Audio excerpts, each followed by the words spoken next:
எல்லாருக்கும் வணக்கம். இன்னைக்கு வந்துட்டு பர்த்டேவோட 2வது நாள். நேற்று தான் என்னோட பர்த்டே, காய்ச்சலோட 3வது நாள். இன்னைக்கு வந்துட்டு ஒரு முக்கியமான விஷயம் பார்க்க போகிறீங்க. என்னென்னா இப்போ வந்து ஹஸ்பண்ட் வந்து ஒர்க்குக்கு கிளம்புறாங்க, அடுத்து நானும் கிளம்பணும். ஸோ இந்த வீடியோவில் வந்துட்டு இன்னைக்கு ஒர்க் கிளம்புறது, அப்புறம் என்ன ஒர்க் கிளம்புறாங்க, என்ன ஒர்க் பண்ணுறாங்க அப்படிங்கிறதையும், அது மட்டும் இல்லாமல் நேற்று நாங்கள் பர்த்டே செலிப்ரேட் பண்ணது, நேற்று என்ன நிலமையில செலிப்ரேட் பண்ணுறங்கிறது கதையுமே நீங்கள் இந்த வீடியோவில் முழுசாக பார்க்க போகிறீங்க. எனக்கு ஆமா, எனக்கு இன்னும் 1/2 மணி நேரம் தான் இருக்கு. ஹலோ, எனக்கு டைம் ஆச்சு. அவங்க 9 மணிக்கு சொன்னாங்க, இப்போ 8 மணி ஆயிடுச்சு. 10 மணின்னு 9 மணிக்கு கிளம்பினாதான் 10 மணிக்கு அங்கே போக முடியும். அப்படியா? சரி, 8 ஆயிடுச்சு. சரி, நான் சமைச்சிட்டேன், நீ சாப்பிடு, அதுக்குள்ள நானும் குளிச்சிருவேன். சரி, டக்குன்னு ரெடியாவா? க்ளீன் பண்ணாம அதெல்லாம் அப்புறம் க்ளீன் பண்ணிக்கலாம். என்ன ஸ்பெஷல் இன்னைக்கு? இன்னைக்கு வந்து சுண்டல் குழம்பு, சாப்பாடு, அவ்வளோதான். சைடிஷ் சைடிஷ்ல எதுவுமே இல்லை, ரசம் இருக்கு. சரி, போதும் போதும். எனக்கு சுண்டல் குழம்பே மெயின் டிஷ் தான், எனக்கு ரொம்ப பிடிக்கும். ஆஹா, எனக்கு கறி குழம்பு வேணுமா சுண்டல் குழம்பு வேணுமான்னு கேட்டால் நான் சுண்டல் குழம்பு தாங்க யூஸ் பண்ணுவேன். ஏன்னா சுண்டல் குழம்பு எனக்கு பிடிக்கும். கிஸ்ஸை விட்டுட்டேன்னு சொல்லிட்டு இருந்தேன்னா அவ்வளோதான். கொண்டு போய் விடுறதுக்கு இன்னைக்கு ஆள் கிடையாது, நான் வேலைக்கு போகணும். நேரம் போயே இருக்கும், நான் ஸ்கூட்டில தான் போறேன் இன்னைக்கு. சரி சரி, அந்த மொட்டை அங்கிள் உனக்கு வணக்கம் சொல்றாரு. சரி, நான் செவனே தானா போய்க்கிருந்தேன்.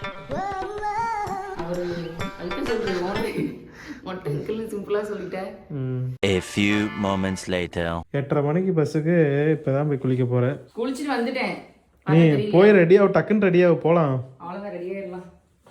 2 பேருமே கடகடன்னு வேலை கிளம்ப ஆரம்பிச்சாச்சு. இப்பதான் நல்லா இருக்கு, ஜாலியா. என்ன ஜாலியா இருக்கு? வேலை கிளம்புறது ஜாலியா உனக்கு? டெய்லி நான் மட்டும் காலைல எந்திரிச்சு குளிச்சுட்டு வேகமா. நீ வெளியில போய் வேலை செய்யற, நான் வீட்ல இருந்து வேலை செய்யறேன், அவ்வளவுதான் வித்தியாசம். ஆமா, வீட்ல இருந்து வேலை செய்யறேன். இப்ப வெளியே போற மாதிரியான இது வந்திருக்குல்ல, இப்ப 2 பேருமே கிளம்புறோம்ல, அது நல்லா ரெடி ஆகிறதுக்கு எப்பவும் போல இந்த கியூஸ்கின் ப்ராடக்ட் வச்சு ரெடி ஆயிடலாம். இதுல பாத்தீங்கன்னா இந்த நொறையா இருக்கு. இப்பதான் இந்த டீப் கிளீன்ஸ் ஃபேஸ் வாஷ் வச்சு நான் ஃபேஸ் வாஷ் பண்ணிட்டு வந்தேன். ஸோ இதுல பாத்தீங்கன்னா உங்களுக்கு சன்ஸ்கிரீன் இருக்கு. நான் வந்து வெயில போகும்போது இந்த சன்ஸ்கிரீன் போட்டுக்கலாம். நான் ஃபுல்லா கிளாஸ் ரூம்குள்ள தான் இருக்க போறேன், அதனால நான் இப்போ இது போட்டுக்கல. எப்பவும் போல நம்ம வந்துட்டு இந்த பேரியர் ரீஸ்ட்ரக்சர் க்ரீமும் கிளைகோ கிளியர் க்ரீமும் அப்ளை பண்ணிக்கலாம். நான் காலேஜ் போறதுனால அவ்வளோவா மேக்கப் போட்டு போனால் நல்லா இருக்காது, சிம்பிளா போனால் நல்லா இருக்கும். ஸோ அதனால எப்பவும் போல பண்ற இந்த ஸ்கின் கேர் ரொட்டீன் மட்டும் பண்ணிட்டு கிளம்பிடலாம். முக்கியமாக இந்த பேரியர் ரீஸ்ட்ரக்சர் க்ரீம் வந்து நம்ம ஸ்கின்னை நல்லா நரிஷிங்காகவும் ஹைட்ரேஷனாகவும் வச்சுக்கும். ஸோ நல்ல ஒரு க்ளோவுமே கிடைக்கும். அடுத்து வந்துட்டு செராமிக் கேர் க்ரீமு. இதில் பார்த்தீங்கன்னா ஹைலரானிக் ஆசிட் இருக்குது. ஸோ அதனால் நமக்கு ஸ்கின்னை நல்ல ஒரு பிரைட்னஸ் கொடுக்கும்.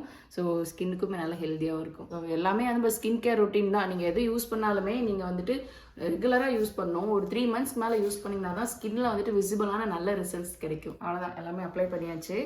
முக்கியமான விஷயம் என்னன்னா, இந்த கியூஸ்கின் ப்ராடக்ட்லாம் இருக்கு இல்லையா, இதெல்லாம் வந்துட்டு எப்படி ஆர்டர் பண்ணி வாங்குறது நிறைய பேர் கேட்குறீங்க, இன்னுமே கேட்டுகிட்டே தான் இருக்காங்க. ஸோ நம்ம வீடியோட டிஸ்கிரிப்ஷனில் வந்துட்டு இந்த கியூஸ்கின் ஆப்போட லிங்க் நம்ம கொடுத்துருப்போம். அந்த லிங்க்ல நீங்கள் போய் அந்த ஆப் நீங்கள் டவுன்லோட் பண்ணிக்கலாம். டவுன்லோட் பண்ணி அதை ஓப்பன் பண்ணிங்கன்னா உங்கள் ஃபேஸை வந்துட்டு ஏஐ டெக்னாலஜி யூஸ் பண்ணி ஃபேஸ் ஸ்கேன் பண்ணும். ஸ்கேன் பண்ணி அதுலேயே வந்து பிம்பிள்ஸு, டார்க் சர்க்கிள்ஸ்லாம் எங்கே இருக்குதுன்னு சொல்லி மார்க் பண்ணி காமிக்கும். இதுக்கப்புறம் உங்களுக்கு ஒரு டாக்டர் அலாட் பண்ணுவாங்க. அவங்க வந்து உங்கள்கிட்ட கொஷின்ஸ் கேட்பாங்க. நீங்கள் எத்தனை நாளாக இதை வந்து ஃபேஸ் பண்ணுறீங்க, என்னென்ன மாதிரி ஃபுட்ஸ்லாம் எடுத்துக்கிறீங்கன்னு ஹிஸ்ட்ரி எல்லாமே கேட்டுட்டு அப்புறமா வந்து இந்த மாதிரி ஒரு கிட் வந்து சஜஸ்ட் பண்ணுவாங்க. இந்த கிட் வந்துட்டு நீங்கள் வாங்கினீங்கன்னா உங்களுக்கு 3 months மேலே வரும். ஸோ இந்த கிட் வந்துட்டு நீங்கள் வாங்கும்போது ரீபன் 100 கூப்பன் கோட் யூஸ் பண்ணிங்கன்னா உங்களுக்கு 100 rupees ஆஃபருமே கிடைக்கும். ஸோ இந்த ஆப் வந்துட்டு நீங்கள் யூஸ் பண்ணி பார்த்துட்டு எப்படி இருக்குன்னு சொல்லுங்கள். சரி, எனக்கும் டைம் ஆச்சு, நான் போய் கிளம்புறேன். நான் ரெடி ஆகிறதுக்குள்ளார நேற்று பிறந்த நாள் அன்னைக்கு, பர்த்டே அன்னைக்கு என்னென்ன பண்ணோம், எப்படியெல்லாம் நான் கஷ்டப்பட்டேன் அப்படிங்கிறத பார்த்துட்டு வந்துருங்க. நீ கஷ்டப்படல, உன்னை வச்சுக்கிட்டு நான் தான் கஷ்டப்பட்டேன். உடம்பு சரியில்லைன்னா கஷ்டப்பட்டு தான் ஆகணும். பார்த்துட்டு வந்து எப்படி இருக்குன்னு சொல்லுங்க.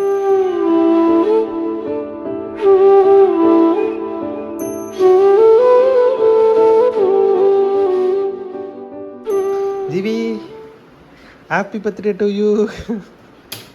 பாருங்க, பர்த்டே பிள்ளை மாதிரியா இருக்கா. 2 நாளாக உடம்பு சரியில்லை பாவம். சரி, இன்னைக்கு உனக்கு பர்த்டேக்கு ஒரு சர்ப்ரைஸான ஒரு இடத்துக்கு கூப்பிட்டு போகிறேன். என்ன, ஹாஸ்பிட்டல் போய் ஊசி போட போகிறேன்? வா, நீ வரமாட்டேங்கிறீல. பர்த்டே அதுவுமா ஒழுங்கா வர. இன்னைக்கு பர்த்டே அன்னைக்கு கூட்டிட்டு போய் யாராவது ஊசி போடுவாங்களா? பர்த்டே அன்னைக்கு கொஞ்சம் உடம்பு சரியாகட்டும்னு தான் கூப்பிட்டு போகிறேன். டாக்டர் உனக்கு பரிசு தருவார்.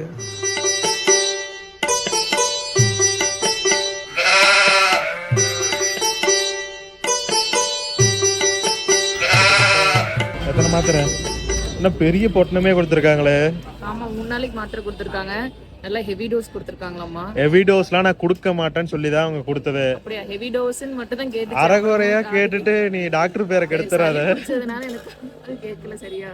அவங்க என்ன சொன்னாங்கன்னா, ஹெவி டோஸ்லாம் கொடுக்கல, நீங்க பயப்படாம முழுங்கலாம் அப்படின்னு தான் சொன்னாங்க. Okay okay. ஸோ நம்ம டாக்டரை பார்க்கறதுக்கு 300 ரூபா, அப்புறமா இந்த மெடிசன் வாங்குறதுக்கு 180. டாக்டரை பார்க்கறதுக்கு 200 ரூபா தான். அரைகுறையா தெரிஞ்சுட்டு டாக்டர் பேரை கெடுக்காதப்போ 300 ரூபா தானே கொடுப்போம் இல்லையா? கிளம்பு. நல்ல டாக்டரு, நீ எல்லாத்தையும் இப்படி சொல்லி சொல்லி டாக்டர் பேரை கெடுத்துற போலயே. 300 ரூபா தான் நினைச்சிட்டு இருக்கேன் தரனாலா. 200 ரூபா தான் இல்ல, நான் வந்து இன்ஜெக்ஷன் போட போயிருவேன். அமௌண்ட் ஸ்டார்ட் தான் கொடுக்குறாங்க, அதனால எனக்கு பிரைஸ் 200 ரூபா தான். ஆக்சுவலா கைராசியான டாக்டர் இங்க வந்து ஹேமலா தானு. எங்க அம்மா சின்ன வயசுல இருந்து இந்த ஆஸ்பத்திரிக்கு வருவாங்களாமா. எங்க அப்பாவே இங்க தான் வந்து உடம்பு சரியால 2-3 ஹாஸ்பிட்டல் போய் ஃபீவர் சரியாகவே இல்லை. அப்புறமா பள்ளிப்பாளையத்துல இந்த இடத்துல இருக்கும் அப்படின்னு சொல்லி போயிட்டு வர சொன்னாங்க. அதுக்கப்புறம் தான் எனக்கு இப்போ இங்க இருக்கிறதே தெரியும். பள்ளிப்பாளையத்துல ஒரு 2-3 ஆஸ்பத்திரி இந்த மாதிரி கைராசியான ஆஸ்பத்திரி எங்க இருக்குன்னா, அங்க ஓம் சக்தி கோயில் இருக்கும், பள்ளிப்பாளையம் ஓம் சக்தி கோயில். அதுக்கு ஆப்போசிட்லயே இன்னும் சொல்லணும்னா பள்ளிப்பாளையம் பஸ் ஸ்டாப் அங்க இருக்கு.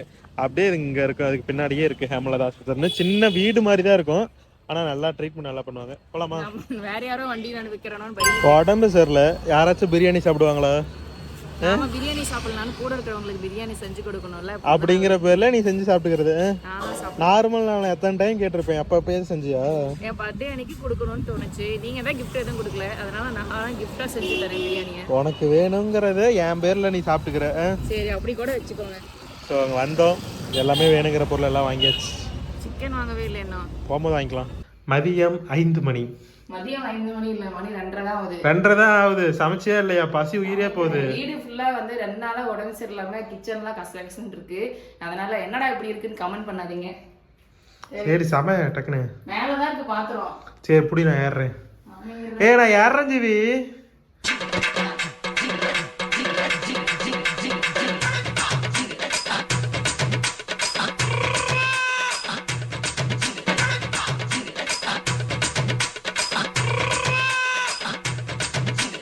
இப்போ அந்த 2ல் எதில் செய்ய போகிறேன்?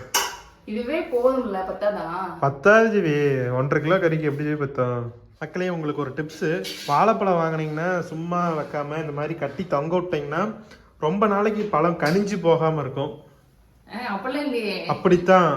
மஞ்சள் ஆயிடுச்சு. ஹலோ, இந்த பழம் வாங்கி கிட்டத்தட்ட 1.5 வாரம் ஆயிடுச்சு. 1.5 வாரம் ஆகி அப்படி இருக்குன்னா எந்த பழம் அப்படி இருக்கும்? இப்படி தொங்க விட்டதால அப்படி இருக்கு. பச்சையா வாங்கினா அப்புறம் இப்பதான் பழுக்கும். ஆமா, இதுவே நீ நார்மல் தரையில வச்சேன்னா சீக்கிரம் பழுத்து சீக்கிரம் இதாகி போயிடும். பிரியாணிக்கு வந்து கல்லெண்ணெய் சேர்த்துக்கலாம். கிட்டத்தட்ட 200 ml எண்ணெய் சேர்த்துக்கணும், அப்பதான் பிரியாணிக்கு நல்லா இருக்கும். ஒரு பட்டையை உடைக்க முடியுது அவனால. இது அவ்வளவு கெட்டியா இருக்கு தெரியுமா? பயன்படுத்தினா வந்துடும். சயின்ஸ் பயன்படுத்தினாவா? எனக்கு மட்டும் எப்படி உடையுது? கொஞ்சம் ஸ்ட்ரென்த் வேணும். எனக்கு வந்து கொஞ்சம் ஸ்ட்ரென்த் கம்மியா இருக்கு, அவ்வளவுதான். எவ்வளவு வேணும்? எல்லாமே வேணும். எல்லாமே வேணுமா? நான் வந்து இன்னைக்கு பிறந்த நாள் வந்து நல்லா புது ட்ரெஸ் போட்டுட்டு ஈரோடு ஃபுல்லா சுத்தி நல்லா நமக்கான நாள். நான் வந்து நம்மளை நிறைய இடத்துல நம்ம வந்துட்டு வேண்டாம் வேணாம்னு விட்டு கொடுத்துருப்போம். நம்மளே நிறைய டைம் நமக்குள்ளே திட்டிருப்போம். நம்ம வந்து செலிப்ரேட் பண்ணாமல் இருப்போம். ஸோ என்ன நானே செலிப்ரேட் பண்ணுறதுக்கான நாளாக இந்த வருஷத்தை நான் கொண்டாடணும்னு நினச்சேன். இந்த வருஷம் ஆரம்பத்தில் நினச்சேன். ஆனால் இன்னைக்குன்னு பார்த்து காய்ச்சல் வந்துருச்சு. எல்லா நேரம் இன்னைக்கு என் பிறந்த நாள் நான் வந்து நாளைக்கு தள்ளி வைக்கிறேன். இன்னைக்கு நான் சமைச்சு முடிச்சு ரெஸ்ட் எடுத்துட்டு நாளைக்கு ஃபுல்லாக என்ஜாய் பண்ண போறேன். இஷ்டத்துக்குலாம் மாற்றிக்கூடாது. என்னைக்கு பிறந்த நாள் நான் தள்ளி வைக்கிறேன், கொண்டாடுறத நான் தள்ளி வைக்கிறேன், நாளைக்கு செலிப்ரேட் பண்ணிக்கிறேன். இப்போ வந்து எண்ணெய் காஞ்சிருச்சு, 2 பச்சை மிளகாய் சேர்த்துக்கலாம். பச்சை மிளகாய் போட்டு தூரமாக தள்ளிக்கோங்க, மேலே வெடிச்சிடும். இப்போ வந்து கல்பாசி, இந்த இது நட்சத்திர சோம்பு, பிரியாணி இலையெல்லாம் சேர்த்துக்கலாம். பெரிய வெங்காயம் வந்து ஒரு 3 வெங்காயம் கட் பண்ணியிருக்கோம், அதை சேர்த்துப்போம். அந்த பக்கம் பார்த்தீங்கன்னா வந்து வெங்காயம் நல்லா வெந்துட்டு இருக்கு. இந்த கேப்பில் வந்துட்டு ஒரு 4 பிரியாணி இலை, அப்புறமா கல்பாசி, நட்சத்திர சோம்பு, அப்புறம் இது பேர் என்ன, பட்டை, அப்புறம் இது என்னதுன்னு தெரியல, எல்லாத்தையும் வந்துட்டு நல்லா அரைச்சி பொடியாக எடுத்துக்குவோம். நான் இப்போ செய்ய போகிற பிரியாணி வந்து 1.5 கிலோ சிக்கன் எடுத்திருக்கோம். 1.5 கிலோ சிக்கனை மேரினேட் பண்ணி வச்சாச்சு. இது கூடவே 1 கிலோ இல்லை, ஒரு 5-6 டம்ளர் அரிசி போட போகிறோம், சீரக சம்பா அரிசி. ஸோ இதெல்லாம் ப்ரிப்பேர் பண்ணிக்கோங்க. நான் வீடியோவில் சொல்ல மறந்துட்டேன். பிரியாணிக்காக வந்து சீரக சம்பா அரிசி போட்டு செஞ்சாலே எனக்கு ரொம்ப பிடிக்கும்.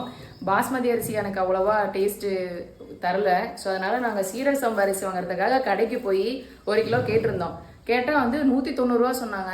சரி, வேறு ஏதோ பொருளுக்கு இது கூட ஆட் பண்ணி சொல்கிறாங்க, இல்லைன்னா 2 கிலோவாக போட்டிருப்பாங்கன்னு நினச்சிட்டு 1 கிலோ தாங்கண்ணா எவ்வளோன்னு சொல்லுங்கன்னு கேட்டால் அதான்மா 190 ரூபா, விலை அதிகமாகிடுச்சின்னு சொல்கிறாங்க. எங்களுக்கு வந்து பயங்கர ஷாக் ஆயிடுச்சு. ஆனால் என்ன பண்ணுறது, வேணா பிரியாணிக்கு நல்லா டேஸ்ட்டாக இருக்கும், அதனால வாங்கியாச்சு. உங்களுக்கு எந்த அரிசியில் பிரியாணி செஞ்சால் பிடிக்கும்னு கண்டிப்பாக கமெண்ட்டில் சொல்லுங்கள். இப்போ வந்து எண்ணெயிலே வந்துட்டு இந்த வெங்காயம் வணங்கிட்டு இருக்கு. இது கூடவே வந்துட்டு ஒரு ஸ்பூன் காஷ்மீரி சில்லி இருந்தால் போடுங்க. நம்மக்கிட்ட அது இல்லை, நார்மல் சில்லி தான் இருக்குது, சில்லி பவுட்ரு. ஸோ அதை சேர்த்துக்கிறோம், 1.5 ஸ்பூன் சேர்த்துக்கலாம்.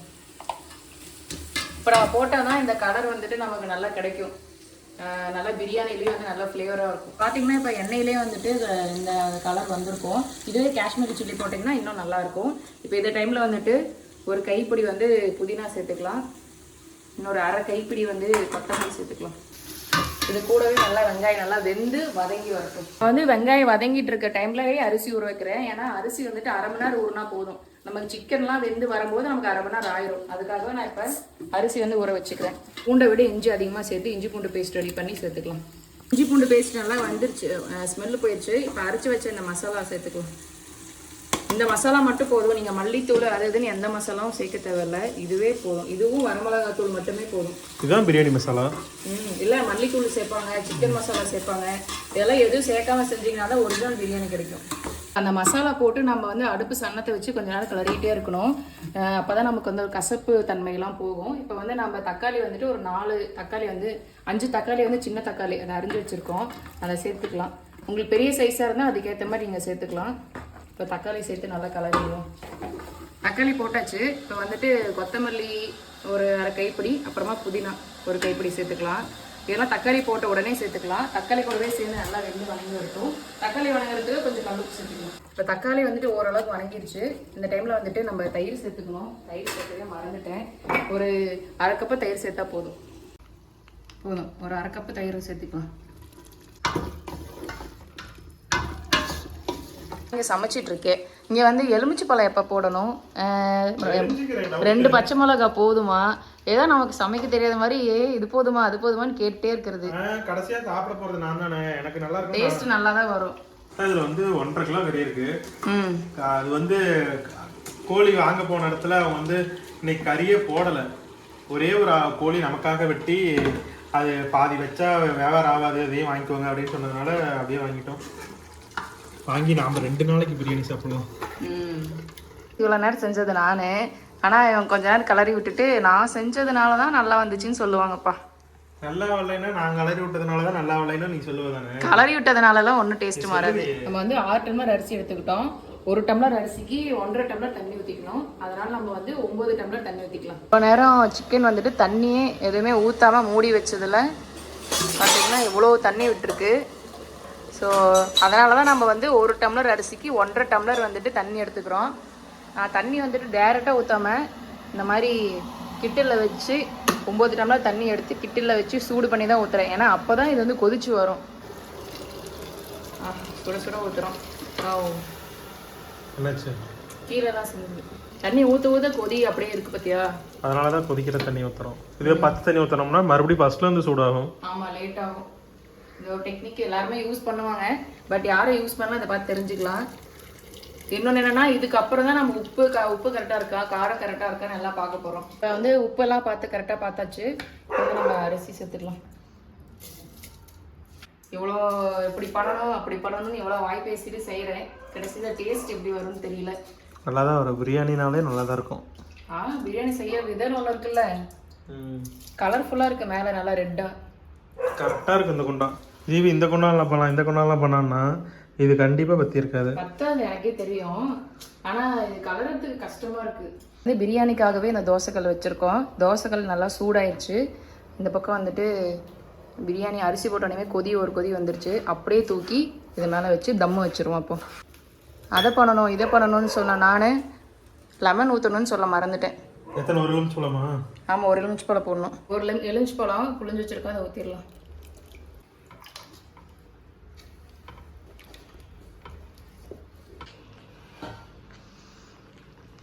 அவ்வளோதான். தோசைக்கல், நடுவில் பிரியாணி, மேலே மூடி பனியாரக்கல், அப்புறமா குண்டால தண்ணி வச்சு நல்லா அடைச்சி வச்சாச்சு. வெடிச்சு வராமல் இருந்தால் ஓகே. ஆனால் இதில் வந்து 25 நிமிஷம் இருக்கணும். அடுப்பு வந்து நான் சன்னமாக தான் வச்சுருக்கேன். 25 நிமிஷம் கழிச்சு எப்படி வருதுன்னு பார்க்கலாம். A few moments later. ரொம்ப நேரத்துக்கு பிறகு. ரொம்ப நேரத்துக்கு பிறகு இல்லை, 25 நிமிஷத்துக்கு பிறகு. பனியாரக்கல்லே சூடாயிடுச்சு. ஓப்பன் பண்ண வந்துருச்சு சாப்பாடு. சாப்பாடுலாம் வந்துருச்சு. கொலக்கொலன்னு இருக்க மாட்டிருக்கு. அதான் எப்படி இருந்தாலும் நல்லாயிருக்கும், ஜூஸியாக இருந்தால் நல்லாயிருக்கும். பிரியாணி நல்லா சூப்பராக வந்திருக்கு. டேஸ்ட்டு தான் என்ன பார்த்து சொல்லணும். சூடாக இருக்குது பார்த்து.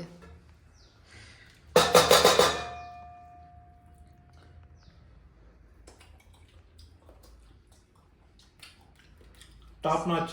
சாப்பிட்டு சொல்லாமல் சாப்பிட சொல்கிறது. Top notch. அப்படியா? செம்மையாக இருக்குது. சாப்பிட்டு டேஸ்ட்டு சொல்ல சொல்லி. சூடாக இருக்குது, பயங்கர சூடாக. கறிலாம் வந்துருச்சா? கறிலாம் நல்லா வந்துருச்சு.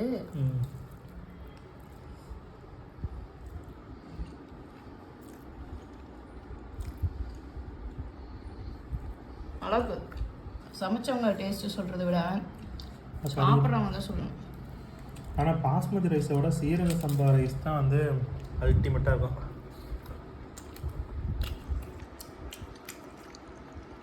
தயிர் பச்சடி சாப்பிட்டா இன்னும் நம்ம செம்மையாக இருக்கும். ஓகே, டிவி பார்த்துட்டு சாப்பிடுவோம். வாங்க எல்லாரும் சாப்பிட்லாம். நிறையா பிரியாணி செஞ்சுருக்கோம். Happy birthday to you, happy birthday to you. கேக்கை விட பிரியாணி தான் மிக சிறந்தது. ஆமாம். ரொம்ப நாள் கழிச்சு இந்த மாதிரி ஃபார்மலான ட்ரெஸ் போட்டிருக்கேன். எப்போ பார்த்தாலும் டிஷர்ட்டு சாக்ஸோடையே சுற்றி இப்போ இது போடுறதுக்கே டைம் இல்லாமல் இருக்குது, போட்டாச்சு. பார்க்க நல்லா செம்மையா சூப்பரா இருக்கு. ட்ரெஸ் எப்படி போடுறது அதை வச்சு தான் ஆளை டிசைட் பண்ணுவீங்களா? இப்போ உனக்கு இது போடும்போது நல்லா இருக்குது, அதான் நானும் சொல்றேன். சரி, ஓகே. இப்போ என்னன்னா நிறைய பேர் வந்துட்டு உங்க ஹஸ்பண்ட் வந்து என்ன ஒர்க்குக்கு போறாங்க, ஒர்க்குக்கு போக சொல்லுங்க. அப்புறம் வந்து ஏன்னா வீட்லயே இருக்காங்க, உத்தியோகம் தான் புருஷ லட்சணம்னு நிறைய பேர் வந்துட்டு நிறைய விஷயம் சொல்லியிருக்கீங்க. இப்போ என்ன நான் சொல்ல வரேன்னா, அவர் வந்து வீட்டில் இருந்தே வந்து இந்த நம்ம அம்மா கைப்பக்கம் சேனலு, அப்புறமா நம்ம தீபன்ஜி விலாக்ஸு, அது வீடியோ எடிட் பண்ணுறது, யூடியூப் மட்டும் கிடையாது, இன்ஸ்டாகிராம் இருக்குது, அதுக்கு ஃபேஸ்புக் இருக்குதுன்னு எல்லாத்தையுமே அவர் தான் பார்த்துக்கிறாரு. இது மட்டும் இல்லாமல் இப்போ எனக்கு வீட்டில் குக்கிங் ஹெல்ப் பண்ணுறதும் அது செய்கிறதும் இல்லாமல் இப்போ வெளியே மற்ற சேனல் இருக்கு இல்லையா, அதுக்கும் வந்துட்டு வீடியோஸ் எடிட் பண்ணி கொடுப்பாரு. ஸோ மல்டிபிள் டாஸ்க் வந்து பண்ணிகிட்டு இருக்காங்க. இது நான் சொன்னது கம்மின்னா அதை விட நிறைய ஒர்க் இருக்குது. ஸோ அதையும் தாண்டி இப்பயும் வந்து ஒரு ஒர்க்குக்கு போகிறாங்க. அது என்ன ஒர்க்கு என்னங்கிறது வந்துட்டு அவர் வந்து ஒர்க் போகிற இடத்துல வீடியோ ஷூட் பண்ணி போகிற வழியில எல்லாம் காமிச்சு ஒரு இதாக கொண்டு போய் அவங்க என்னன்னு சொல்லுவாங்க. பட் வந்து அவங்க என்ன பண்ணுறாங்க, ஃபேமிலிக்காக என்ன ஏர்ன் பண்ணுறாங்க, இதெல்லாம் தெரியாமல் வந்துட்டு நிறைய பேர் நெகட்டிவ் கமெண்ட்ஸ் போடுறாங்க. அதெல்லாம் நான் பெருசாக எடுத்துக்கிறது இல்லை. பேசுகிறவங்க சொல்லிட்டு தான் இருப்பாங்க. நம்ம கூட இருக்கிற நமக்கு தான் தெரியும், அவர் நமக்கு ஏர்ன் பண்ணி கொடுக்குறாரா, நம்மளை பார்த்துக்கிறாங்களா, எவ்வளோ தூரம் கஷ்டப்படுறாங்க அப்படிங்கிறது நமக்கு தான் தெரியும். ஸோ என்ன எல்லாருமே அந்த என்ன ஒர்க் போகிறாங்க, இப்போ என்ன ஒர்க்குக்கு ஜாயின் பண்ணியிருக்காங்க தெரிஞ்சுக்கிறதுக்காக வெயிட் பண்ணிட்டு இருப்பீங்க. அதை இப்போ அவர் சொல்லிடுவார். நான் என்ன வேலைக்கு போகிறேன் அதை தெரிஞ்சுக்கணுக்கோசரம் இவ்வளோ நேரம் நீங்கள் வீடியோ பார்த்துட்டு இருக்கீங்கன்னா ரொம்ப ரொம்ப நன்றி. ஆக்சுவலாக நான் வந்து டெக்ஸ்டைல் கெமிஸ்ட்ரி முடிச்சிருக்கேன், ப்ளஸ் ஹேண்ட்லூம் டெக்ஸ்டைல் டெக்னாலஜியும் முடிச்சிருக்கேன். ஸோ என்னோட ஸ்டடீஸுக்கு ரிலேட்டடாக ஏதாச்சும் ஜாப் வந்துச்சுன்னா கண்டிப்பாக போய் நான் பண்ணுவேன். இப்போ வந்துட்டு ஒரு கெஸ்ட் லெக்சரராக அங்கே இருக்கிற எங்கள் ஏரியாவில் இருக்கிற வீவர்ஸுக்கு வந்துட்டு எஃப்ளூயன்ட் ட்ரீட்மெண்ட் பற்றி கிளாஸ் எடுக்கணும்னு சொல்லியிருந்தாங்க. ஸோ அதுக்காக தான் இன்றைக்கான கிளாஸுக்காக நான் போயிருந்தேன்.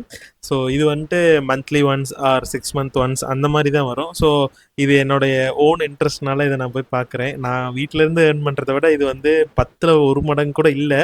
ஆனாலும் படித்த படிப்புக்கு நான் கொடுக்கக்கூடிய மரியாதையாக இந்த வேலையை நான் பார்த்துட்ருக்கேன். ஸோ இது வந்து என்னுடைய ஃபேஷன். ஆக்சுவலாக அதுதான் ப்ரொஃபஷன். இது வந்து என்னுடைய ஃபேஷனாக நான் வச்சுருக்கேன். ஸோ வீடியோ முழுசாக பார்த்ததுக்கு ரொம்ப ரொம்ப நன்றி. ஸோ அடுத்த வீடியோவில் பார்க்கலாம். Thank you, bye by.